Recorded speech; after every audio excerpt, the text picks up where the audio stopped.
नमस्कार, कैसे हो आप सभी? पहले हम लोग एकांत स्टार्ट किए जिसमें हमने हिस्टोरिकल बैकग्राउंड पढ़ लिया, सैलिएंट फीचर्स पढ़ लिए, मेकिंग ऑफ द कॉन्स्टिट्यूशन पढ़ लिया, प्रीएम्बल पढ़ लिया। आज से हमारा टॉपिक शुरू हो रहा है union and it's territory.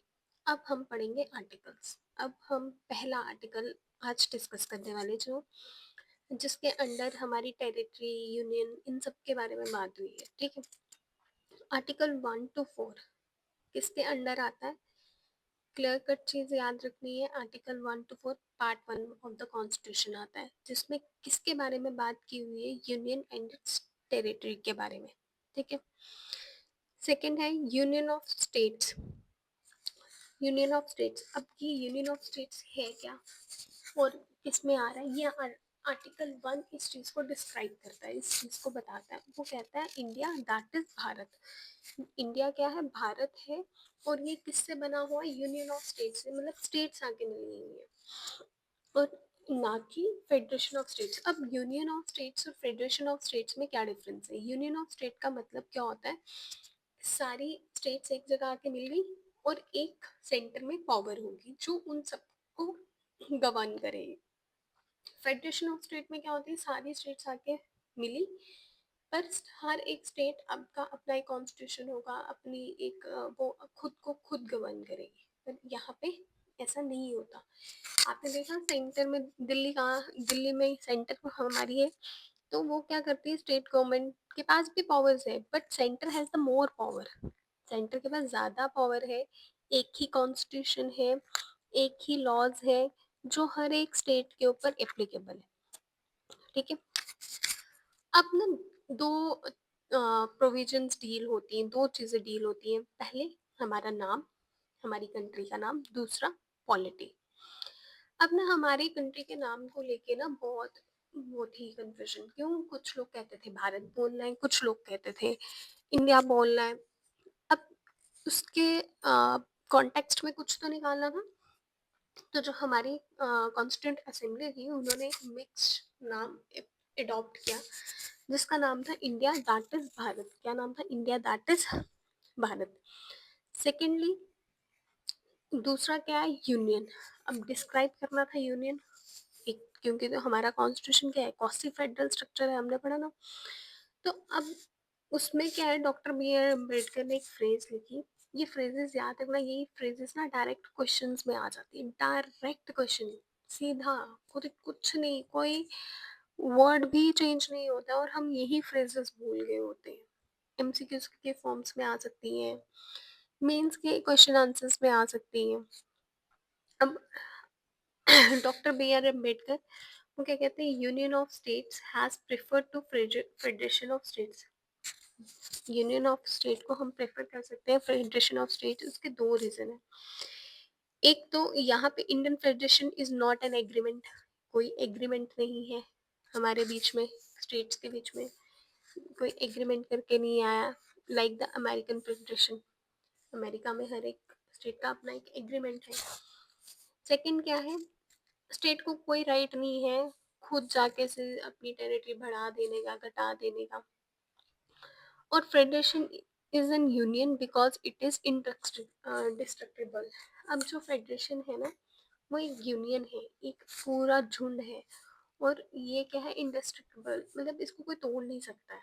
The country is an integral whole and divided into different states only for the convenience of administration। जो कंट्री है वो क्या है? इंटेग्रल है और डिवाइड हो रही है, स्टेट डिवाइड कर रहे हैं स्टेट को डिफरेंट डिफरेंट स्टेट्स में। क्यों? सिर्फ एक रीजन है कि एडमिनिस्ट्रेशन अच्छे से होना चाहिए। वो भी क्यों डिवाइड हो रही है? क्योंकि यहाँ पे ना डाइवर्सिटी बहुत अलग है, बहुत डाइवर्सिटी है।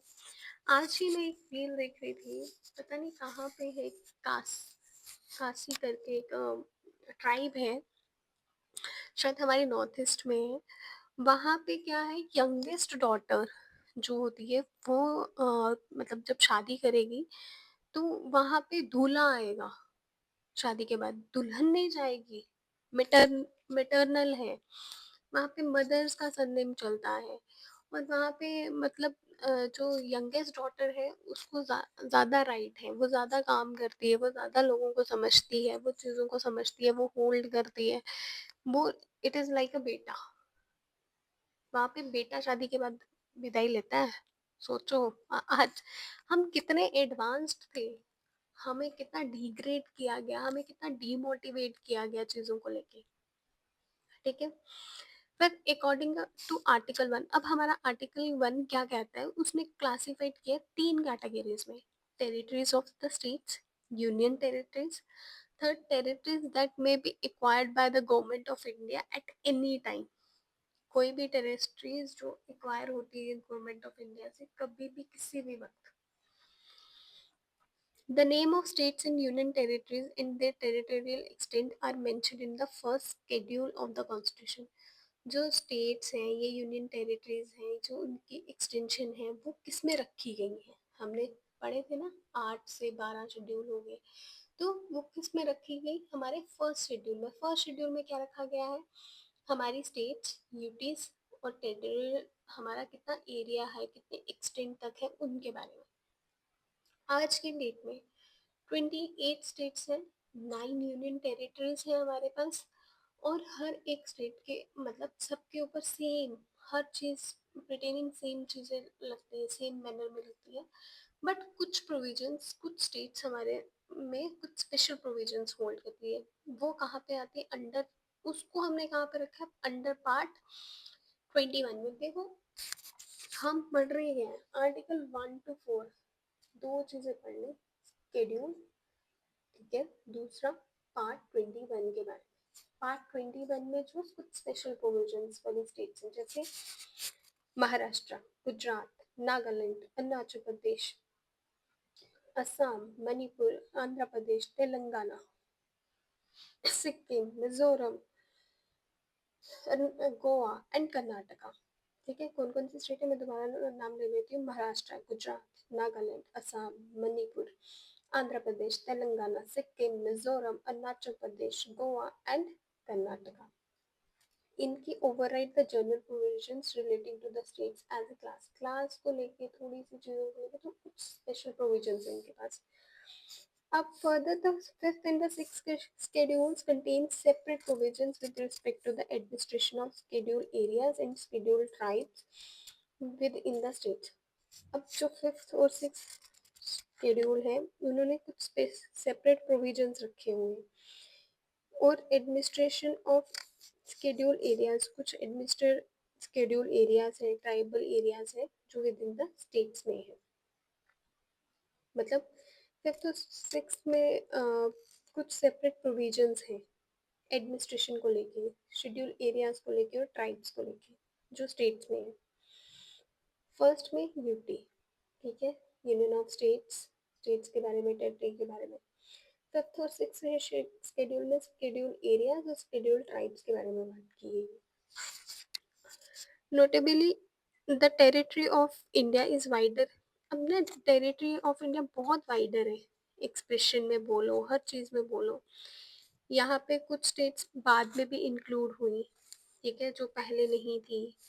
बट ऑल्सो यूनियन टेरिटरीज भी बाद में बनी जो पहले नहीं थी, जैसे जम्मू एंड कश्मीर अभी तक यूटी है। पहले क्या थी, स्टेट, स्टेट से क्या बनी, यूटी बनी। लद्दाख स्टेट थी, पार्ट था, जम्मू एंड कश्मीर का अलग कर दिया गया, उसको क्या बनाया गया, यूटी बनाया गया। The states are the members of federal system. State किसके मेंबर्स है, फेडरल सिस्टम के। Share of distribution of powers, यहाँ पे पावर्स डिस्ट्रीब्यूट है विद द सेंटर, सेंटर से, सेंटर के साथ पावर्स हमने डिस्ट्रीब्यूट करके रखी है। यहाँ पे union territories, acquire territories on the other hand directly administrated by the central government. Directly किसने एडमिनिस्टर किया है, सेंट्रल गवर्नमेंट ने। अब हमारी जो हमारा जो इंडिया है वो सॉवरेन स्टेट, एक संप्रभुता है, एक अपना, अपने सेल्फ, हम सेल्फ हैं, ठीक है, सेल्फ मेड लोग हैं। हम एक्वायर क्या करते हैं, foreign territory, can acquire foreign territories according to the mode of recognization by international law. By international laws के अंडर ही हम कुछ वो एक्वायर करेंगे, ये सेशन के द्वारा या ऑक्यूपेशन या कॉन्क्वेस्ट जीत लेंगे या सब्जुगेशन वैसे। अब कुछ एग्जांपल्स हैं जो इंडिया ने फॉरेन टेरिटरीज को एक्वायर किया है, कौन कौन सी? Dadar and Nagar Haveli, Goa, Daman and Diu, Puducherry and Sikkim. ये सिंस द जब ये हमारी यूनियन सारा कुछ हो गया तब से है। अब ये टेरिटरीज जो है इनको हम ना अलग चैप्टर में डिस्कस करेंगे। अभी हम बात करेंगे आर्टिकल 2 के बारे में। ये याद रखना, ये जो मैं पढ़ा रही हूँ एम लक्ष्मीकांत है, सीधे सीधे एम लक्ष्मीकांत, मैंने कोई नोट्स नहीं है, कुछ नहीं है, सीधे सीधे एम लक्ष्मीकांत में जो चीज़ें हैं वो ही बोल रही हूँ। जब आर्टिकल 2 किसके बारे में बात करता है? Admit into the union of India, ये कहता है यूनियन ऑफ इंडिया के बारे में, न्यू स्टेट्स के बारे में, such terms and conditions as it thinks fit, जो इसमें फिट हो सके उसके बारे में बात करता है। दो पावर्स ग्रांट करता है किसको? पार्लियामेंट को, the power to admit into the union of India in new states, कोई न्यू स्टेट्स पावर में आ सकती है, किसी को हम अंदर ले सकते हैं, कोई न्यू स्टेट बना सकते हैं, जैसे हैदराबाद एंड हैदराबाद सॉरी आंध्र प्रदेश से क्या अलग हुआ? तेलंगाना, है ना? अब हैदराबाद सॉरी मेरे मुंह से हैदराबाद निकल रहा है, आंध्र प्रदेश से क्या अलग हुआ? तेलंगाना। कब हुआ? 2 जून 2014 में। ठीक है, तो ये किसके अंडर हुआ? अंडर आर्टिकल 2 के अंदर हुआ। फिर आर्टिकल 2 किससे रिलेट करता है? Admission, establishment of new states के बारे में। Not, they are not part of the union of India, ये यूनियन ऑफ इंडिया का पार्ट नहीं है। अब दूसरी तरफ आर्टिकल 3 क्या कहता है? कि फॉर्मेशन, हम कुछ चेंजेस कर सकते हैं यूनियन ऑफ स्टेट्स और उसमें इंडिया को लेकर। और आर्टिकल 3 किससे डील करता है? इंटरनल री एडजस्टमेंट, एरिया को लेके री एडजस्टमेंट हो सकती है, इंटर स्टेट को लेके, टेरिटरीज को लेके, of the constant states, constant state of the union of India, जो यूनियन ऑफ इंडिया की है। नेक्स्ट टॉपिक है parliament's power to reorganise the state. अब पार्लियामेंट के पास क्या पावर है ऑर्गेनाइज करने के लिए, रीऑर्गेनाइज करने के लिए स्टेट को? पहले आर्टिकल 3 क्या कहता है? आर्टिकल 3 कहता है, आर्टिकल 3 तीन चीज़ों पे ऑथराइज्ड, सॉरी कुछ चीज़ों पे ऑथराइज है, तीन नहीं, आर्टिकल 3 कुछ चीज़ों पे ऑथराइज्ड है। एक तो form a new state by separation of, मतलब किसी भी टेरिटरी को अलग कर देना, उसको यूनाइट कर देना या जोड़ देना, उन सब की बात करता है। इंक्रीज ऑफ, किसी भी स्टेट का एरिया इंक्रीज करना डिक्रीज करना उनके बारे में।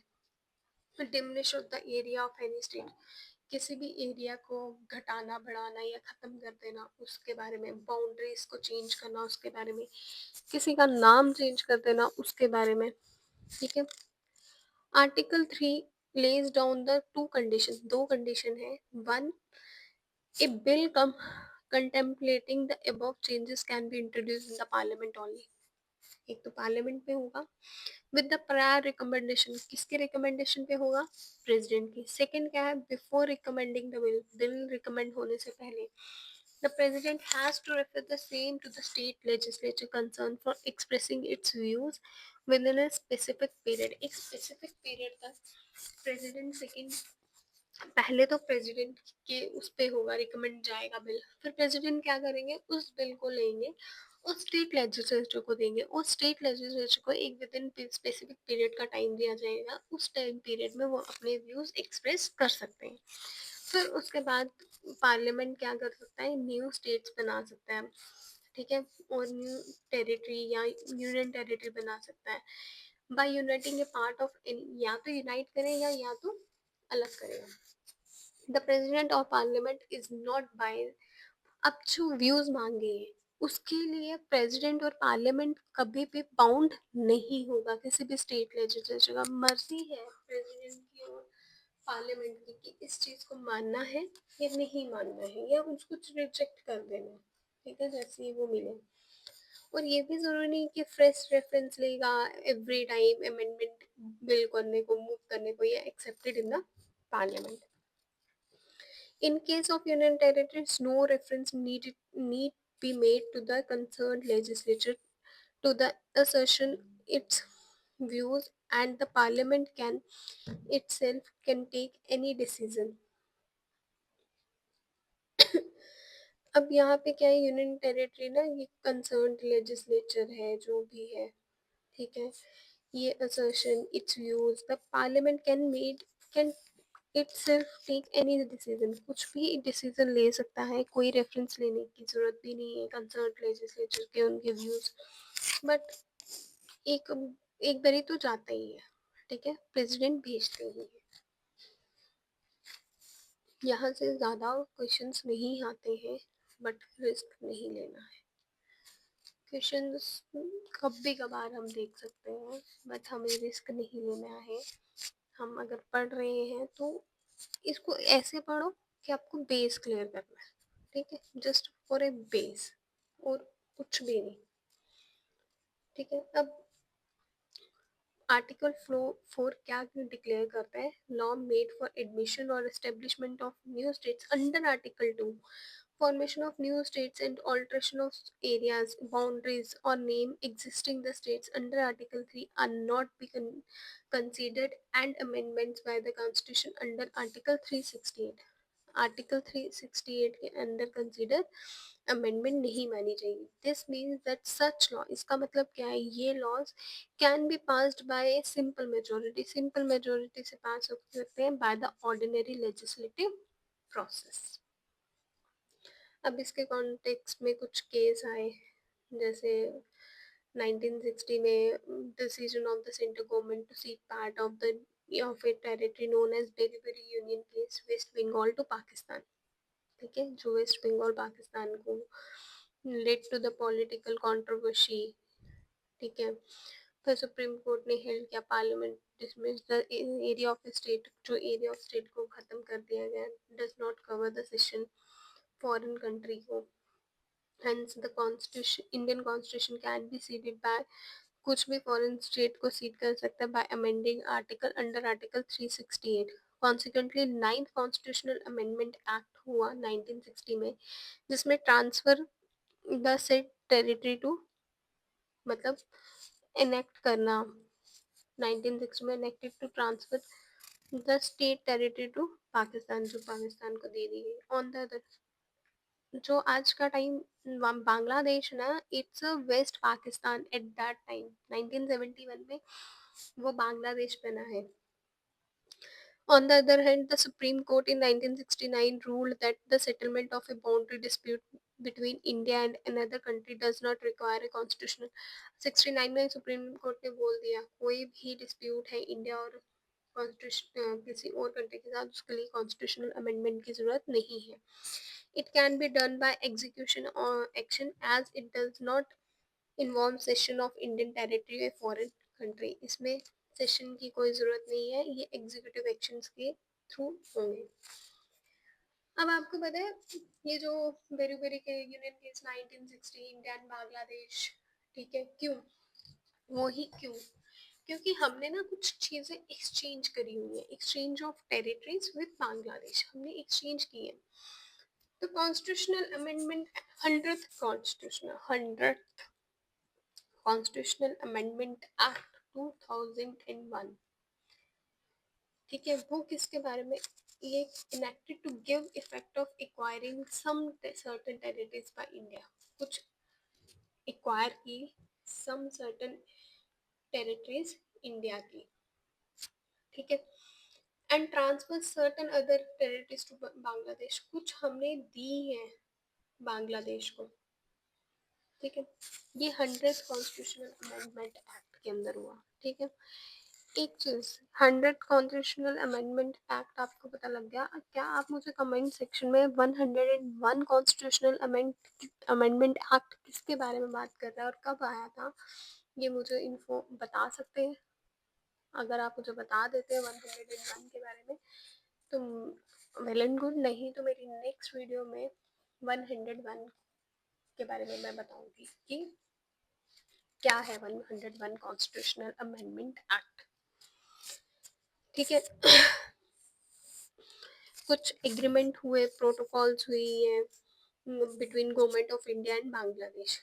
India transferred 111 enclaves to Bangladesh, 101 enclaves किसको दिए? बांग्लादेश को। तो बांग्लादेश ने इंडिया को कितने दिए? 51। In additional the deal was also involved the transfer of adverse possession and demarcation of 6.1 kilometre undemarcated border को स्ट्रेच किया गया। अब इनका पर्पस क्या था? क्योंकि 4 स्टेट्स जो है हमारी उनके साथ रिलेट होता है, असम, वेस्ट बंगाल, मेघालय एंड त्रिपुरा, जिस in the first schedule of the constitution, ये फर्स्ट शेड्यूल के कॉन्स्टिट्यूशन में आते हैं। इसके पीछे का बैकग्राउंड क्या है? इंडिया एंड बांग्लादेश की कॉमन लैंड बाउंड्री है जो अप्रॉक्सीमेटली कितनी है? 4996 किलोमीटर, 96.7 किलोमीटर की। India east Pakistan land boundary dispute red Cliff award के टाइम पे चल रहा है। कब से? 1947 से ये डिस्प्यूट एरोज हो रहा है। Some provision in Radcliffe award which were sought by the resolved through baggage award 1950। उसके बाद ये सॉर्ट कब हुआ? थोड़ा सा रिजॉल्व 1950 में। Another effort was made to settle, अब दोबारा एक और सेटल किया गया, एफर्ट लगाया गया कि इस डिस्प्यूट को सॉल्व किया जाए, तो वो by the Nehru Noon agreement, Nehru Noon agreement 1958 में, तब भी नहीं हुआ। However the issue relating to the division of Berubari, अब इशू क्या हो गया? Berubari union challenging before the supreme court, supreme court में पहले चला गया। To compile with the opinion rendered the Supreme Court, the constitutional 9th Amendment Act 1960 was passed by the Parliament. Parliament ने pass किया। Due to continuous litigation and other political developments at that time, the 9th Amendment Act could not be notified in respect of territories in the former East Pakistan, presently Bangladesh। अब इतनी जो ज़्यादा चीज़ें हो रही थी ना कि 1960 में, तो उसको कंसीडर ही नहीं किया गया, देखा ही नहीं गया, जो आज बांग्लादेश है। फिर उसके बाद 16 मई 1974 में एक एग्रीमेंट होता है इंडिया और बांग्लादेश में, जिसमें वो कंसर्निंग किसके बारे में बात करते हैं? जो लैंड डिमार्केशन है उनके बारे में रिलेटेड मैटर्स के बारे में साइन करती है दोनों कंट्रीज, और एक सोल्यूशन फाइंड करती है। कॉम्प्लेक्स नेचर इसमें इन्वॉल्व होता है, और not ratified as involved alter inter alia in transfer of territory which require constitutional। अब इस चीज आपको क्या चाहिए था? Constitutional amendment act.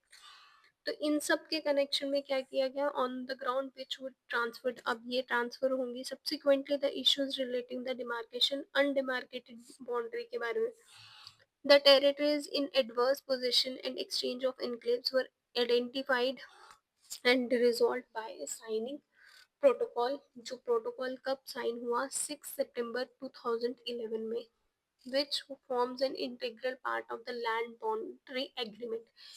अब ये क्या था? किसके लिए परफॉर्म हुआ? Land boundary agreement India and Bangladesh का 1974 में। The protocol was prepared with the support and concurrence of concurrence of the sorry concurrence of the concerned state governments of Assam, Meghalaya. अब किसके लिए, किन किन को देखा गया? असम, मेघालय, त्रिपुरा और वेस्ट बंगाल को। अब evolution of states and union territories के बारे में बात करते हैं। पहले इंटीग्रेशन ऑफ प्रिंसली स्टेट। अब कैसे इंटीग्रेशन हुई प्रिंसली स्टेट्स की, उन सब के बारे में। ठीक है। अब